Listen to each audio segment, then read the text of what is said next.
Les libellules et la création artistique, c'est une belle histoire qui a commencé en 2008 avec la Biennale des Arts Contemporains aux libellules, communément appelée BAL. J'ai l'impression qu'aujourd'hui les gens sont habitués à côtoyer de l'art et ne sont plus forcément étonnés. C'est comme si effectivement le quartier des libellules aujourd'hui se compose de différents acteurs. Une association pour les aînés, une maison de quartier, un centre, un nouveau centre, un bistrot, etc. Et finalement des événements ou des pratiques liées à l'art contemporain. L'aventure se poursuit en ce moment avec le projet Exquis, qui a pris ses quartiers dans l'un des édicules publics fraîchement construits, le local Art Lib. Le projet Exquis, c'est un projet où en fait on invite dans le quartier des libellules une douzaine d'artistes d'ici ou d'ailleurs à collaborer et à s'inspirer, si on veut, des lieux, à travailler à partir du contexte même des libellules, de cette barre l'immeuble qui est en pleine transformation. Pour ce nouveau concept, BAL s'est associé à la maison d'édition Ripopé. On s'est rencontrés à la HEAD où j'enseigne, je donne des cours de dessin et lui m'a proposé de participer ou de faire ce projet avec lui parce qu'il avait très envie de faire un travail sur le dessin contemporain et vu qu'il avait besoin aussi d'avoir quelqu'un qui connaissait plus ce domaine du dessin, que lui connaissait un peu moins bien, on s'est mis ensemble pour inviter des artistes qui dessinent.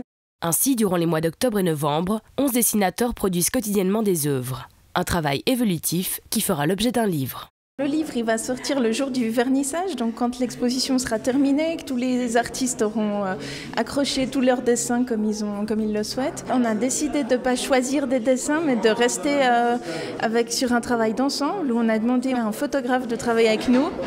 Et ce photographe, donc Noé Caudray, il documente aussi les dessins, mais de façon plus globale comme ça, et aussi les projets qui se font avec les habitants, les ateliers, tout ce qui se fait avec l'extérieur. Chaque semaine, une rencontre est organisée avec les artistes. L'occasion de comprendre comment ils perçoivent le quartier. Les libellules, c'était une découverte.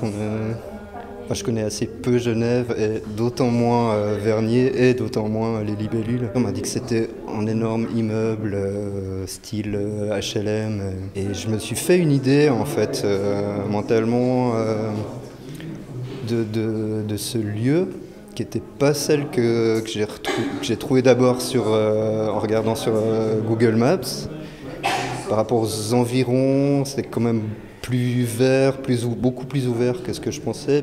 Tous les matins pour venir ici travailler aux libellules, je fais un chemin où il y a des architectures vraiment très hétérogènes. Donc on passe de la petite maison ouvrière un petit peu parfaite avec le gazon bien tondu à la barre d'immeubles assez immense. Et il y a comme ça une espèce d'étrangeté architecturale et ça c'est quelque chose qui m'a intéressée et que je vais essayer un peu de retranscrire dans mes dessins. Et puis d'autre part aussi c'est la rencontre avec les habitants. J'ai rencontré une famille pour les dessiner et puis un petit peu des gens comme ça, des passants. En attendant le vernissage le 28 novembre prochain, Serge Boula espère que son histoire marquera celle du quartier. J'attends de ce projet une trace, un autre regard peut-être sur les libellules et puis de contribuer aussi par un partage du sensible, si on veut, à la construction de ce quartier. C'est-à-dire que quand on arrive ici, il n'y avait pas grand-chose. À cette époque-là, je pense qu'on a fait à notre manière ce qu'il fallait pour que l'image de ce quartier qui n'avait pas une bonne réputation puisse changer.